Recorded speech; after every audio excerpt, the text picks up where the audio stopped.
want to ask you about what you see as the most pernicious form of disinformation, because, like, to me, the answer is a lot more pedestrian. Like, when I see a lot of disinformation on TikTok, a lot of it is laughable. The ones that I see, like, really duping, let's say, friends and family, to me is like bad faith clipping, like just clipping videos so that it appears like someone's saying something that they didn't actually say.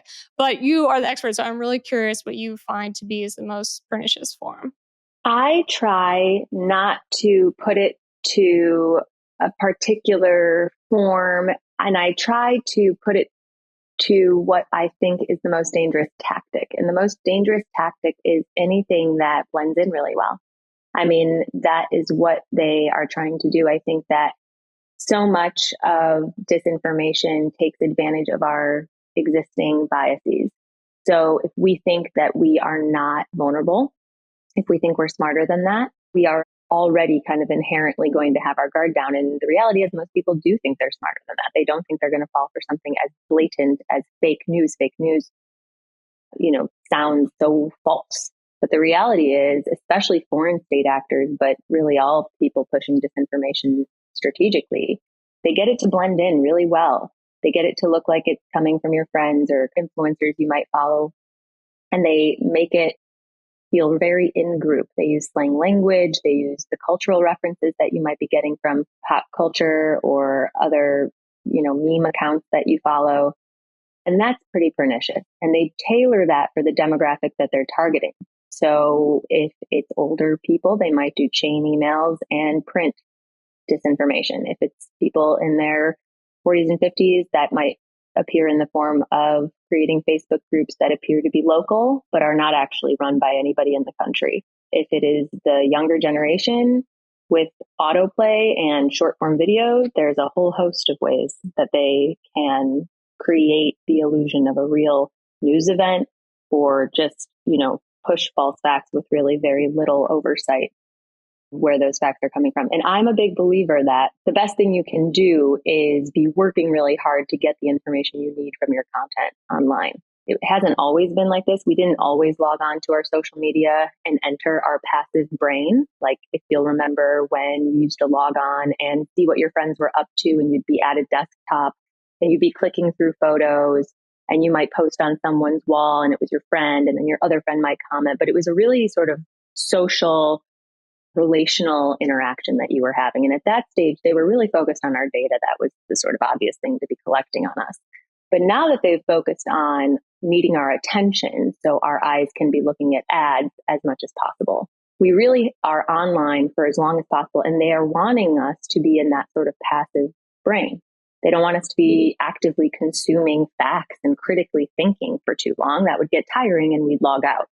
So when you're scrolling online, you're sort of pushed into this passive state, and it doesn't incentivize you to explore or question or wonder about who's behind the content you're seeing. A video might make you think, but who's behind that video? And so I encourage people to really make the content in their feed earn their attention, earn their focus.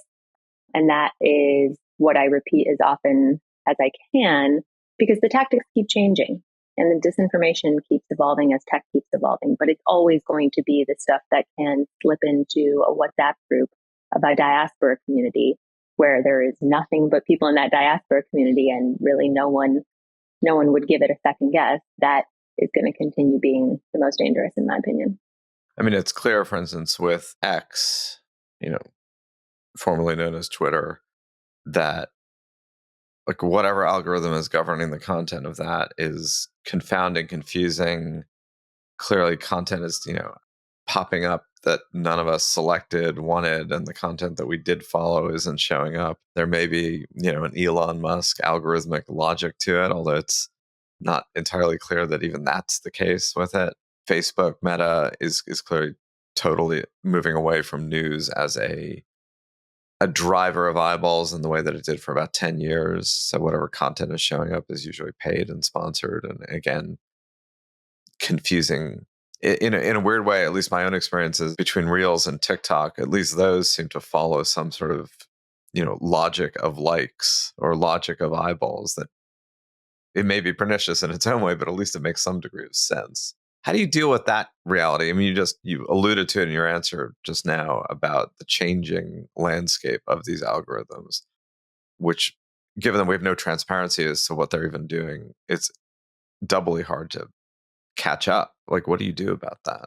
Couple things are going on that I think are useful. One, there's a new organization called the Integrity Institute, which is all people who used to work at tech companies, and they have the background. They have software engineering backgrounds. They have trust and safety team backgrounds, and they are organizing to basically provide guidance to policymakers that will actually match what's going on at the companies. Because for too long, the policymakers were just too far away from what was going on, and all they had to do was just make a bunch of changes, and then like 2 years of legislating was kind of irrelevant.